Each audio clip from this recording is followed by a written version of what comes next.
नमस्कार दोस्तों। जैसा कि आप जानते हैं कि हम हिंदी साहित्य के विविध स्वरूपों पर बातचीत करने के लिए इस मंच पर उपस्थित होते हैं। दोस्तों, हम काव्य रूपों पर बात कर रहे हैं। काव्य रूप या काव्य सौंदर्य पर, और काव्य सौंदर्य में शिल्प योजना पर हम लोग बात कर रहे थे। शिल्प के विविध स्वरूप यानी विविध तत्व जो हैं, उस पे बातचीत करने के क्रम में हम लोगों ने ये देखा कि काव्य में जो प्रस्तुत विधान है वो क्या होता है, रस योजना कैसे काम करती है या रस योजना का कैसे महत्व भूमिका दिखाई पड़ता है। इसी तरीके से अलंकारों का जो प्रयोग है, अलंकार किस तरीके से कार्य करते हैं, इसी तरीके से छंद तथा शब्द शक्तियाँ, गुण, रीतियाँ, इन सब पे बात हम लोगों ने एक-एक करके की। इसके ही क्रम में हम लोगों ने भाषा शैली को भी देखा कि भाषा शैली किस तरीके से होती है और भाषा किस तरीके से महती योगदान निभाती है काव्य सौंदर्य में, और संगीतात्मकता का क्या अर्थ दिखाई पड़ता है। आज हम जिस पे बात करेंगे वो है कविता में भाव तथा विचार। कविता में भाव की क्या महती भूमिका होती है और कविता में विचार की क्या योजना होती है। खासकर इसको यदि हम देखने की कोशिश करें तो ये काव्य सौंदर्य में जो भाव पक्ष है उसमें इसकी योजना दिखाई पड़ती है। तो भाव को हम देख लेते हैं, भाव योजना को देख लेते हैं, और फिर इसके बाद विचार योजना को हम देखते हैं। फिर अप्रस्तुत विधान भी देखेंगे कि किस तरीके से अप्रस्तुत विधान की योजना हमें दिखाई पड़ती है। तो एक-एक करके हम पहले समझते हैं और जानते हैं। तो आइए सबसे पहले हम देखते हैं, सबसे पहले देखने की कोशिश करते हैं कि काव्य में भाव योजना है वो कैसे काम करती है। तो काव्य में भाव योजना से तात्पर्य, भाव मन में उत्पन्न होने वाले विचार अथवा ख्याल के रूप में समझा जा सकता है। यानी भाव से तात्पर्य यह है कि हमारे मन में जो भी विचार या ख्याल उत्पन्न होते हैं, उसे ही कहीं न कहीं हम मन में उत्पन्न होने वाले जो भाव हैं, उसको हम व्यक्त कर सकते हैं, उसको हम कह सकते हैं। भाव का संबंध भावन से होता है, जो मनुष्य के हृदय में निहित होता है। यानी जो हमारे हृदय में निहित होता है, जो हमारे हृदय में किसी स्थिति, परिस्थिति या घटना को देखकर जो विचार उत्पन्न होते हैं, वही कहीं न कहीं भाव के रूप में हमारे अंतर्मन में निहित होते हैं, और वही कभी जब हम व्यवहार में उसका प्रयोग करते हैं, तो वही व्यावहारिक रूप में वो प्रदर्शित भी होते हैं। भाव की निर्मिति मनुष्य के अंदर संचित विचारों, भावनाओं, सोचों अथवा संस्कारों से अर्जित व्यवहारों से होता है, जो अस्थायी रूप से मनुष्य के अंतर्मन में विद्यमान रहती है, परंतु स्थिति अनुरूप उसका प्रस्फुटन होता हुआ दिखाई पड़ता है। मैं अभी जिक्र कर रहा था कि किसी भी घटना, दृश्य या किसी भी परिस्थिति को देखकर जब हम उससे दुखित होते हैं या खुश होते हैं, दोनों स्थितियाँ हमारे समक्ष होती है। हम या तो खुश होंगे या तो दुःख होंगे। तो जब दुःख की स्थिति में होते हैं तो ज़ाहिर-सी बात है कि हमें हमारे अंदर जो निहित भाव उससे उत्पन्न होगा, जो हमारे अंदर भाव की उत्पत्ति होगी, वह दुखांत होगी, और इसीलिए हम दुखांत भावों को कहीं न कहीं अपने अंतर्मन में पाएँगे, और उस दुखांत के वजह से हमारे जो भ्रुकुटियाँ हैं, जो हमारे अंदर जो स्थितियाँ हैं, वो दुःख की होंगी, और उससे निराशा, हताशा, कुंठा, संतरास, इस तरह की स्थिति कहीं न कहीं व्यक्त होगी। जबकि उसी के विपरीत यदि वो सुखांत वाली स्थिति होगी, सुखांत घटनाएँ हमें कहीं न कहीं आभास होगी, हमारे अंदर उसकी अनुभूति होगी, तो उससे हम खुश होंगे, प्रसन्न होंगे, और कहीं न कहीं हमारे जो रोंगटे होंगे वो प्रसन्नता से प्रफुल्लित हो उठेंगे। तो ये वाली स्थिति दोनों भावों को व्यक्त कराती है, और उसी के अनुरूप हम सदैव अपने भावों को निहित अपने अंदर किए रहते हैं। और यही कारण है कि जैसी-जैसी स्थिति, जैसी-जैसी परिस्थिति हमारे समक्ष घटती जाती है, वो भाव हमारे उस तरह से विद्यमान जो भाव हैं, वो प्रस्फुटित होते रहते हैं। उसी रूप में कहीं न कहीं प्रस्फुटित होते जाते हैं। यह आवश्यक है कि जिस तरीके के भाव की ज़्यादातर स्थिति हमारे मन अंतर्मन में होती है, उसी तरह के विचार, उसी तरह के व्यवहार हम बाहरी रूप में करते हुए नज़र आते हैं। तो इसकी ज़्यादा चांस हम देख पाते हैं अपने जीवन में। मनुष्य के मन में मनुष्य के जो मन में विचारों, भावनाओं कहने का मतलब है प्रीति, प्रेम, स्नेह, क्रोध, घृणा, ईर्ष्या, ये भाव हैं हमारे जो अंतर्मन में निहित होते हैं।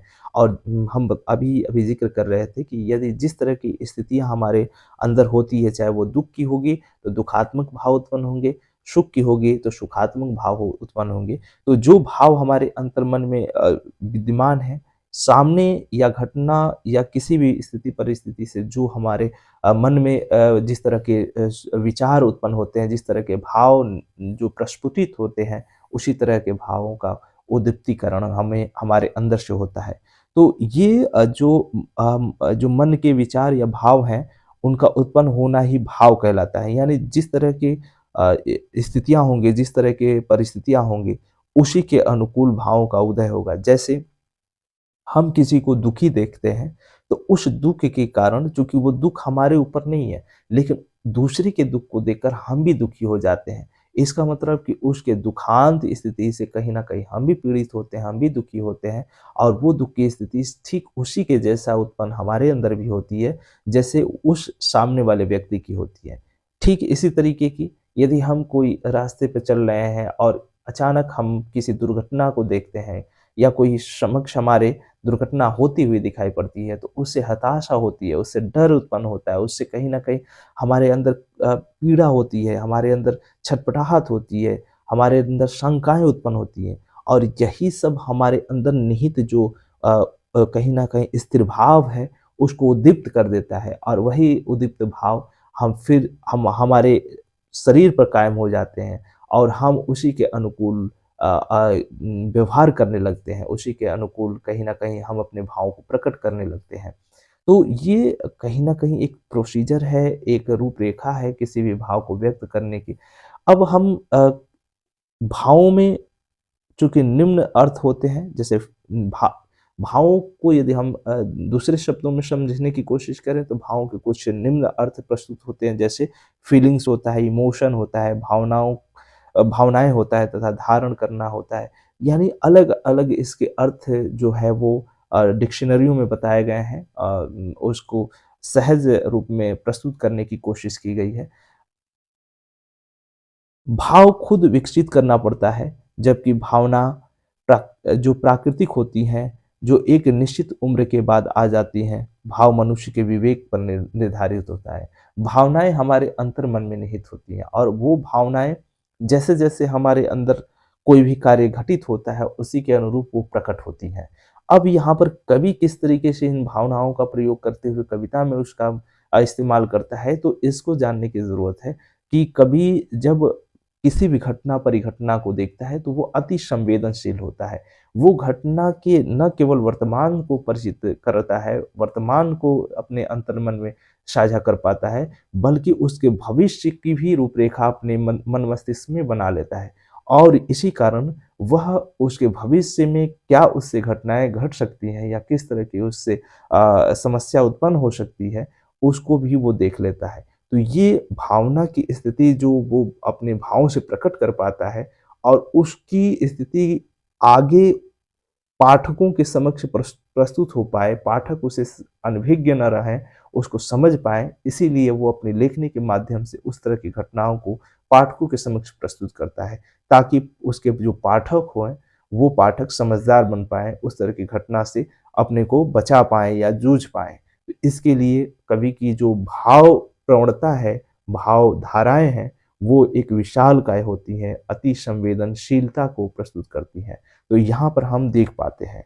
इसी तरीके से काव्य में जो विचार योजना है, विचार योजना का सीधा-सा आशय है कि जो मन में उठने वाली जो बात है, अर्थात किसी भी विषय पर सोचना अथवा सोचकर कोई फैसला करना। विचार का मतलब सीधा-सीधा होता है कि जो हमारे अंदर भाव निहित हुए, जो घटनाएँ हमारे अंदर घटी और उससे जो भी हमारे अंदर एक विचार उत्पन्न होता है, उस विचार को जब हम प्रकट करते हैं, उसको कहीं न कहीं यथास्थिति यथार्थ में प्रस्तुत करते हैं, तो वो विचार का रूप ले लेती है। तो ये ध्यान रखने की आवश्यकता है कि जिस तरीके से हमारे अंतर्मन में भाव प्रकट होते हैं, उसी तरीके से विचारों की भी कहीं न कहीं कुलबुलाहट हमारे मन मस्तिष्क में चलती है। लेकिन भाव क्या होते हैं कि हमें कुछ करने की प्रेरणा देते हैं। विचार चिंतन के बाद उत्पन्न होता है, भाव घटनाओं से प्रेरित होकर उत्पन्न होते हैं। लेकिन विचार चिंतन या किसी मंथन के बाद विचारों की उत्पत्ति होती है और विचार सदैव किसी गूढ़ रहस्य की ओर इशारा करते हैं, तार्किक होने की कोशिश करते हैं, यानी तर्क प्रधान होते हैं। मनुष्य एक चिंतनशील प्राणी है। वह अपने चिंतन के माध्यम से अपने ज्ञान का संवर्धन करता है। वह अपने परिवेश और आसपास की परिस्थितियों, दृश्यों, स्थितियों, घटनाओं से तथा संस्कार युक्त व्यवहार से किसी भी तथ्य पर सोचने समझने के लिए ये मार्ग प्रशस्त कर पाता है। अर्थात कोई भी घटना, कोई भी दृश्य, कोई भी परिस्थिति या किसी तरह का तत्व है जो उसके समक्ष घटित हो रहा है, उस पे सोचने, समझने, चिंतन करने की जो शक्ति है वो मनुष्य के पास होती है, क्योंकि मनुष्य एक संवेदनशील प्राणी है और ये संवेदनशीलता ही उसे विचार करने, उसे चिंतन करने की ओर अग्रसर करती है। जब वह किसी भी घटना पर विचार करता है, तो विचार उसे न केवल वर्तमान स्थितियों तक अवगत कराती है, बल्कि उससे भविष्य में क्या हो सकती है या भविष्य उसका किस तरीके से होगा, उस पर भी उसे ध्यान केंद्रित करने की ओर अग्रसर कराती है। तो विचार कहीं न कहीं भविष्य को तय करने, वैज्ञानिक तरीके से सोचने और तार्किक बनाने की योजना की एक पहल है। विचार हमारे जीवन को नियंत्रित करने वाली शक्ति है। यह एक व्यक्ति से दूसरे व्यक्ति में संचरित होती रहती है। हमारे अंदर विचारों का प्रस्फुटन पहले होता है, उसके बाद वागेंद्रियाँ द्वारा उन विचारों का प्रकटीकरण होता है। यानी सबसे पहले कोई घटना देखी जाती है, घटना के बाद से हमारे जो मन मस्तिष्क होता है उसमें विचारों की उत्पत्ति होती है, चिंतन होता है और फिर विचार उत्पन्न होते हैं। यही कारण है कि वाग इंद्रियाँ जो हमारी होती हैं, वो बाद में उसको प्रस्फुटित करती हैं, उससे पहले विचारों की कहीं न कहीं उत्पत्ति होती है। यानी हम बोलकर उसको व्यक्त करते हैं अपने भावों को, उससे पहले वो विचार हमारे अंतर्मन में आते हैं। यानी हम किसी भी सुंदर खूबसूरत फूल को देखें या खूबसूरत कोई इमारत को देखें, तो सबसे पहले उस इमारत की एक रूपरेखा हमारे मन मस्तिष्क में बनती है और वो स्थिति हमारे चिंतन को बढ़ाती है कि हाँ, खूबसूरत डिज़ाइन है, क्या बनाने वाले की कला है, बनाने वाले ने क्या खूबसूरती से उसको प्रस्तुत किया है। इस तरह की जो भी चिंतन धारा हमारे मन मस्तिष्क में चलती है, तो ये चिंतन धारा एक समय के बाद से इस तरीके से एक लाइन बाय लाइन उसकी स्थिति बनती जाती है, जिससे हम किसी से जब व्यक्त करते हैं, तो वो एक क्रमबद्ध तरीके से वो सिस्टमैटिक बनती जाती है और हम उसकी रूपरेखा किसी के समक्ष प्रस्तुत कर पाते हैं। तो इसी तरीके से किसी भी विषय पर, इसी से जुड़े किसी भी घटना पर जब हम चिंतन करते हैं, तो उस चिंतन का एक प्रोसीजर होता है, एक तार्किक विश्लेषण कर पाने की हमारे अंदर क्षमता होती है और वो क्षमता चिंतन के बाद डेवलप होती है और चिंतन के बाद विचारों की उत्पत्ति होती है और विचार कहीं न कहीं हमें एक दूरदर्शिता प्रदान करते हैं, हमें तार्किक बनाने की कोशिश करते हैं, हमारी सोच-समझ को बढ़ाने की कोशिश करते हैं। तो निश्चित तौर पर जो रचनाकार है या कवि है, इन्हीं विचारों को ग्रहण करते हुए वो अपनी रचना में इसका इस्तेमाल करता है, अपनी तार्किकता को प्रस्तुत करने, घटना को व्याख्यायित करने, घटना की दूरदर्शिता को समझने के लिए वो इन्हीं विचारों को अपने अंतर्मन में ग्रहण करता है। विचार और वाणी में घनिष्ठता होती है। हम अपने चारों ओर जो विचार समूह देखते हैं, वह मन का ही स्थूल रूप है। विचार बनते हैं, बिगड़ते हैं।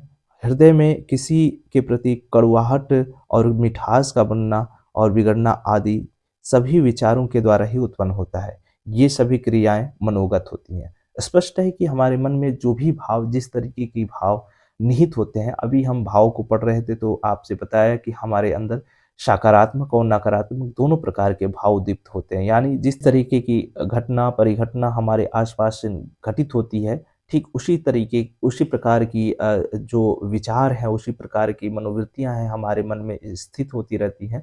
तो कहीं न कहीं विचारों में जो कड़वाहट होती है, वो आस-पास की ही स्थितियों, परिस्थितियों से होती है और उसमें कहीं न कहीं जो मिठास होती है, जो प्रसन्नता का भाव होता है, वो भी कहीं न कहीं उसी तरीके की योजना से होती है। तो जो विचारों में जो फ़र्क होता है, जो विचारों में परिवर्तन होता है, वो इन्हीं सभी बिंदुओं के माध्यम से हमारे अंतर्मन में दिखाई पड़ता है।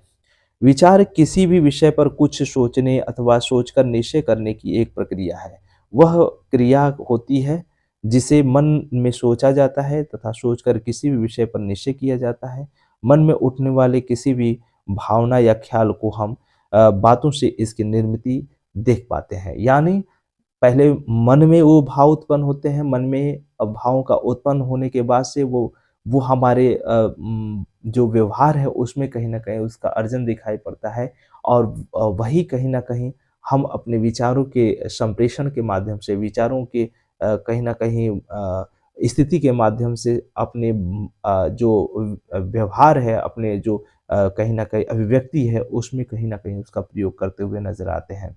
तो एक कवि के लिए भाव और विचार की जो योजना है काव्य में, वो किस तरीके से दिखाई पड़ती है, इसी का सहारा लेकर कोई भी कवि कथानक की निर्मिति करता है, कोई भी कवि कथा की विषय वस्तु को तैयार करता है, चाहे वो कविता की हो या चाहे वो गद्य विधा की हो, दोनों विधाओं में वह इन्हीं बिंदुओं को शामिल करते हुए एक पूरी की पूरी भावधारा निर्मित करता है और इसी के माध्यम से कहीं न कहीं कविता में वो सारे बिंदु, वो सारे रूपरेखा स्पष्टतः दिखाई पड़ते हैं और स्पष्टतः नज़र आते हैं।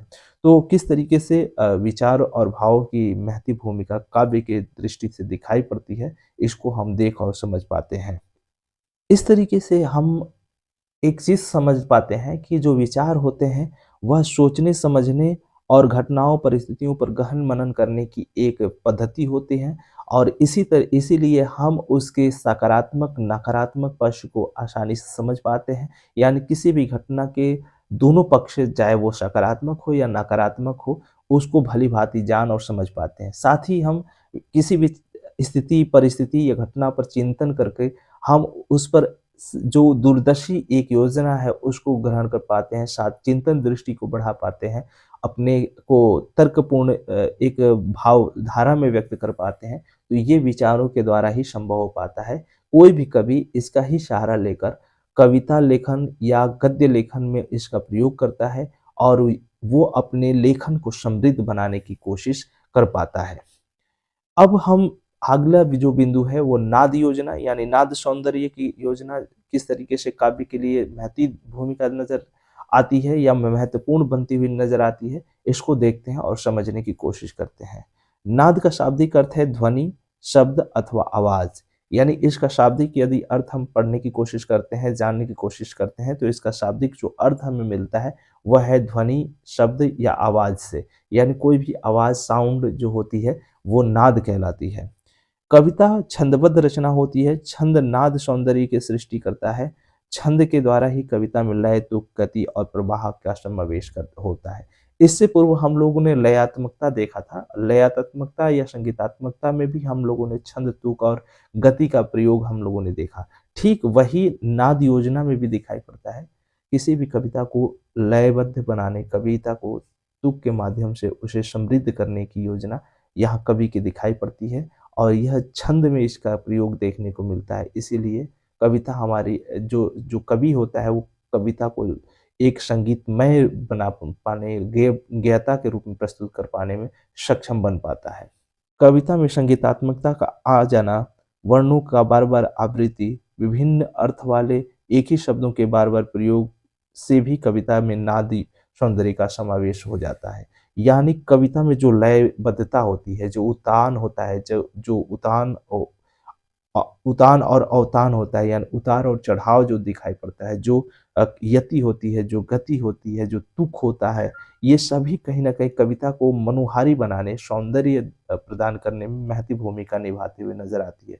साथ ही साथ कविता को जो संगीतबद्ध बनाती है, कविता को पढ़ने के बाद से उसे आनंद होकर उसे कहीं न कहीं कविता को आनंदित होकर हम अब अध्ययन कर पाते हैं, पाठन कर पाते हैं, तो यह आवश्यक बन जाता है कि नाद योजना की जो कवि के द्वारा योजना की जाती है, नाद का प्रयोग किया जाता है, कविता को जो संगीतबद्ध बनाने की कोशिश की जाती है, वो कैसी दिखाई पड़ती है और कितनी महत्वपूर्ण होती है, इससे हम समझ पाते हैं। कविता में शब्दों का चुनाव, आरोह और अवरोह का क्रम, एक सी में वाक्य पूरा हो जाना की स्थिति सदैव तत्व नाद सौंदर्य को प्रकट करता है। यानी कविता में जो भी एक क्रमबद्धता होती है, कविता में जो भी एक उतार-चढ़ाव होता है, कविता में एक लयबद्धता जो होती है, वही कहीं न कहीं नाद योजना को प्रकट करती है। यानी नाद योजना जो कवि के माध्यम से होती है, जो कविता को कहीं न कहीं संगीतबद्ध बनाने में कवि को एक दृष्टि प्रदान करती है। तो ये सारी चीज़ें जो छंद के माध्यम से वो कर पाता है, वो कहीं न कहीं नाद योजना की समृद्धि को नाद योजना को परिपूर्ण बनाने में वो सफल हो पाता है। नाद से तात्पर्य शब्दों की ध्वप के कलात्मक संयोजन से है। कविता में छेद भी ब्रेक दोनों ही नाद सौंदर्य की दृष्टि से रखे जाते हैं। यानी कविता में चाहे वो रुकावट हो, कविता में चाहे वो जिसे यति कहते हैं या गति कहते हैं, ये छंदों में आप अक्सर देख पाते हैं। तो ये योजना नाद के जो स्थिति है, यानी उसकी कहाँ पर रुकना है, कहाँ ठहरना है, वो कॉमा के रूप में या जो पूर्ण विराम होता है उसके माध्यम से या अल्प विराम के माध्यम से, ये पूरा कवि की एक लयबद्धता होती है, कवि की ये चातुर्यपूर्ण दृष्टि होती है, कवि की जो काव्य शास्त्रीय स्वरूप है उसकी समझ होती है कि वो कहाँ पर ठहराव प्रस्तुत कर रहा है कविता में, जिससे वो कविता रुचिकर बन पाती है, सरल सहज रूप में प्रस्तुत कर पाती है और पढ़ने में उसे सहजता महसूस की जा सकती है। तो ये पूरा का पूरा स्थिति जो है वो एक कवि के लिए कभी कहीं न कहीं काव्य शास्त्रीय जो समझ होती है उसको प्रस्तुत कराती है। तो ये एक कवि के लिए बड़ी ही कहीं न कहीं समझ की माँग करती है और कवि में वो सारी चीज़ें यदि है, तो वो इन सब चीज़ों का प्रयोग वो कविता लेखन में ज़रूर करता हुआ दिखाई पड़ता है। नाद सौंदर्य उसे कहते हैं जहाँ कविता में शब्दों का ऐसा प्रयोग जिससे कविता के किसी खास भाव या दृश्य में ध्वन्यात्मक प्रभाव देखने को मिलता है। प्रवेश व रचना होती है छंद नाद से कार्य का ही अधिकतम नाद सौंदर्य भाव को स्पष्ट कर विश्व के साकार रूप देने का कार्य करता है। इसकी अग्रित वर्ग की बार-बार आवृत्ति तथा विभिन्न अर्थ वाले एक ही शब्द के बार-बार प्रयोग से ही कविता में नाद सौंदर्य का समावेश होता है। अगला बिंदु है नाद सौंदर्य उसे कहते हैं जहाँ कविता में शब्दों का ऐसा प्रयोग जिससे कविता के किसी खास भाव या दृश्य में ध्वन्यात्मक प्रभाव पैदा हो जाता है। यानी जब हम कविता के किसी दृश्य या किसी भाव को प्रस्तुत करने के लिए कवि के उस स्वरूप को पाते हैं जहाँ ध्वन्यात्मकता का स्वरूप विकसित हो जाता है, यानी ध्वनि के रूप में वो बिंबित हो जाता है, यानी वो कविता की पंक्ति इस तरीके से बन जाती है कि उसे संगीतबद्ध किया जा सकता है। कविता की पंक्ति इस तरीके से प्रस्तुत हो जाती है कि उसे गाया जा सकता है, उसे व्यक्त किया जा सकता है, उसे संगीत के रूप में पिरोया जा सकता है। तो जब इस तरह की स्थिति अगर दिखाई पड़ती है, तो कहीं न कहीं वह कविता नाद सौंदर्य की योजना में परिबद्ध है, नाद योजना को व्यक्त करती हुई नज़र आती है। कविता में बार-बार शब्दों का जो प्रयोग होता है, बार-बार वर्णों की आवृत्ति होती है, यह भी कहीं न कहीं नाद योजना की एक परिपाटी है, नाद योजना को समृद्ध बनाने की एक कोशिश होती है कवि की और यह कविता में वह बार-बार शब्दों का जो प्रयोग करके वो कविता को मनोरम बनाने की कोशिश करता है, कविता को एक लयबद्ध बनाने की कोशिश करता है। तो ये कवि की एक चातुर्य दृष्टि है, कवि की एक चातुर्य योजना है। इसी के माध्यम से समझा जा सकता है कि कवि काव्यशास्त्रीय जो मूल्य है, काव्यशास्त्रीय जो समझ है, वो कितनी प्रखरता से प्रस्तुत कर पाता है। तो इस तरीके से हम नाद योजना के बारे में देख पाते हैं, यानी किसी भी काव्य में नाद योजना की जो प्रस्तुति होती है, वो कवि के माध्यम से किस तरीके से दिखाई पड़ती है। जब हम कविता पर बात करेंगे, तो ये एक-एक बिंदु को हम वहाँ समझने की कोशिश करेंगे कि कविता में नाद योजना किस तरीके से दिखाई पड़ रही है, कविता में जो भाव होता है, जो विचार होता है, वो कैसे प्रस्तुत होता है। वैसे हम एक छोटी-सी रूपरेखा यहाँ पर प्रस्तुत करके आप सबके समक्ष रख रहे हैं और बताने की कोशिश कर रहे हैं कि किस तरीके से ये सारी चीज़ें हम वहाँ देख पाएँगे। अब हम अप्रस्तुत योजना पर बात करते हैं, यानी कविता में अप्रस्तुत योजना से क्या तात्पर्य है? अप्रस्तुत योजना से तात्पर्य यहाँ अगर हम देखने की कोशिश करें तो कवि किसी भी दृश्य, रूप अथवा तथ्य को हृदयग्राही और मर्मस्पर्शी बनाने के लिए अप्रस्तुत का इस्तेमाल करता है। यानी किसी भी तथ्य को आत्मीय रूप से जुड़ पाए। कोई भी घटना, कोई भी दृश्य, कोई भी तथ्य जब किसी भी व्यक्ति को उसके हृदय रूप में प्रस्तुत करने या उससे जुड़ने की कोशिश करने की अगर पहल कभी करना चाहता है, तो वो अप्रस्तुत रूप में उसे प्रकट करता है, जिससे कि वो अ, भावों के माध्यम से जो व्यक्ति होता है, जो पाठक होता है, उसके मन में पहुँच पाए। अर्थात कवि अपनी बात को कहने के लिए जिस कला, शैली, शिल्प अर्थात भाषा, रस, छंद, अलंकार अथवा शैली का प्रयोग करता है, उसे ही अप्रस्तुत विधान कहते हैं।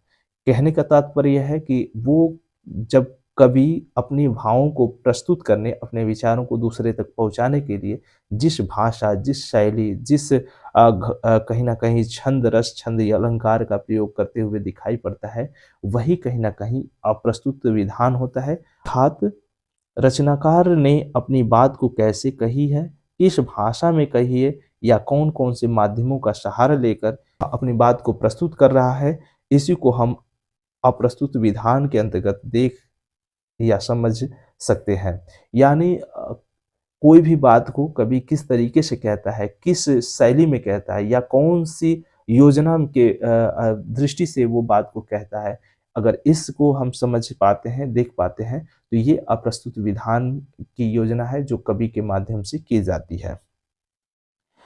अप्रस्तुत जो योजना होती है, अप्रस्तुत योजना का जो सौंदर्य होता है, वो कवि विभिन्न दृश्यों, रूपों अथवा तथ्यों के जो मर्मस्पर्श है हृदयग्राही बनाने के लिए अप्रस्तुत का सहारा करता है। यानी जो कवि होता है पाठक के हृदय को मर्मस्पर्शी बनाने, हृदय के अंदर अपने विचारों को व्यक्त कराने के लिए कहीं न कहीं अप्रस्तुत विधान की योजना अपने लेखन में प्रस्तुत करता है और इसके माध्यम से सहजता से वह अपनी बातों को पाठक तक पहुँचा पाता है।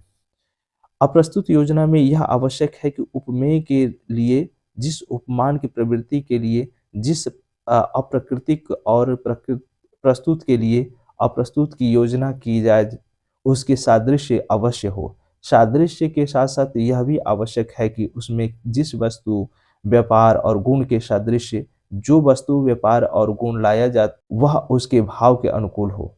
इन प्रस्तुतों के सहयोग से कवि का भाव सौंदर्य की अनुभूति सुलभ बनाता है। कहने का तात्पर्य यह है कि कवि के द्वारा जो कुछ भी प्रस्तुत करने की योजना होती है, जैसे भी प्रस्तुत करने की योजना होती है, चाहे वो घटना को कोई गंभीर मुद्दा है, कभी गंभीर कोई विचारधारा है या कोई गंभीर तथ्य है, उसको ये वो प्रस्तुत करना चाहता है, तो उसके लिए वह पहले उसे सहज सरल एक बिंब के रूप में प्रस्तुत करता है और फिर उसे जो पाठक वर्ग है उसके अंदर एक कहानी का रूप देता है ताकि वह उससे जुड़ पाए और एक-एक करके घटना को सही तरीके से उसके अंदर आत्मसात हो पाए।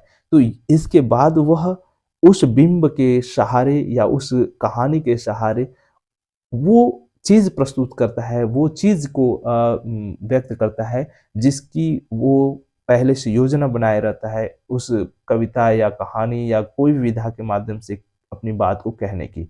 कहने का तात्पर्य है कि उस भाषा, उस शिल्प, उस सौंदर्य के माध्यम से जो घुलाकर बात को कही जा सकती है, उसको वो प्रस्तुत करता है और उसी को वो व्यक्त करता है। और यही उसकी एक चातुर्यपूर्ण दृष्टि होती है जिससे पाठक वर्ग भी चीज़ों को समझ जाता है और जो कवि की योजना होती है, जो कवि की जो सांकेतिक इच्छा होती है, जो कवि संदेश देना चाहता है, वो संदेश उस तक पहुँच भी जाते हैं। तो अप्रस्तुत योजना के माध्यम से कवि अपने शैली को प्रस्तुत करता है, अपने चातुर्यपूर्ण दृष्टि को प्रकट करता है, अपनी जो प्रस्तुत करने की जो एक रूपरेखा है, उसको व्यक्त करने की कोशिश करता है।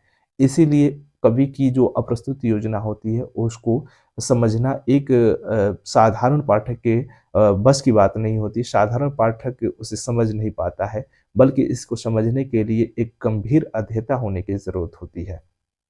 तो अप्रस्तुत योजना के माध्यम से हम लोगों ने देखा और समझा कि अप्रस्तुत योजना किस तरीके से एक पाठक को गंभीर अध्येता बनाने की मांग करती है और जो रचनाकार होता है, जो कवि होता है, वो कितनी चालाकी से अपनी बात को प्रस्तुत करने की एक कोशिश करता है और जो प्रस्तुत नहीं करता है, उसको भी वह पाठक तक पहुँचा देने की एक तरह से पहल कर पाता है, तो वो अप्रस्तुत विधान के माध्यम से ही संभव हो पाती है।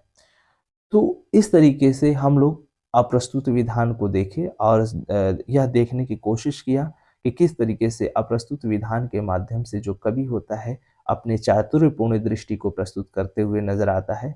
तो कुल मिलाकर हम यह कह सकते हैं कि जो शिल्प सौंदर्य है, जो काव्य सौंदर्य की एक महत्वपूर्ण पक्ष है, वो किस तरीके से महती रूप में दिखाई पड़ता है और किस तरीके से काव्य को समझने के लिए इसकी एक जो विचारधारा होती है, जो इसके अलग-अलग जो बिंदु होते हैं, उसको देखने की ज़रूरत होती है। तो हम इसके माध्यम से कुछ बिंदुओं का जो यहाँ पर प्रयोग किया, कुछ बिंदुओं के माध्यम से समझने की कोशिश की। जो काव्य के अलग-अलग तत्व हैं, उनको हम लोगों ने यहाँ समझा और देखा भी। तो आशा है कि आप सभी को काव्य सौंदर्य के कुछ जो विविध पक्ष हैं, जो विविध रूप हैं, उसको जानने में, समझने में कहीं न कहीं मदद मिली होगी। तो इसी उम्मीद के साथ कि आप इसे समझ पाएँगे। आप अपने विचार हमें कमेंट के माध्यम से ज़रूर साझा कीजिएगा। इसी उम्मीद के साथ आज हम अपनी क्लास को यहीं विराम देते हैं। पुनः अगली क्लास में हम मिलेंगे, तब तक के लिए विदा दीजिए। धन्यवाद।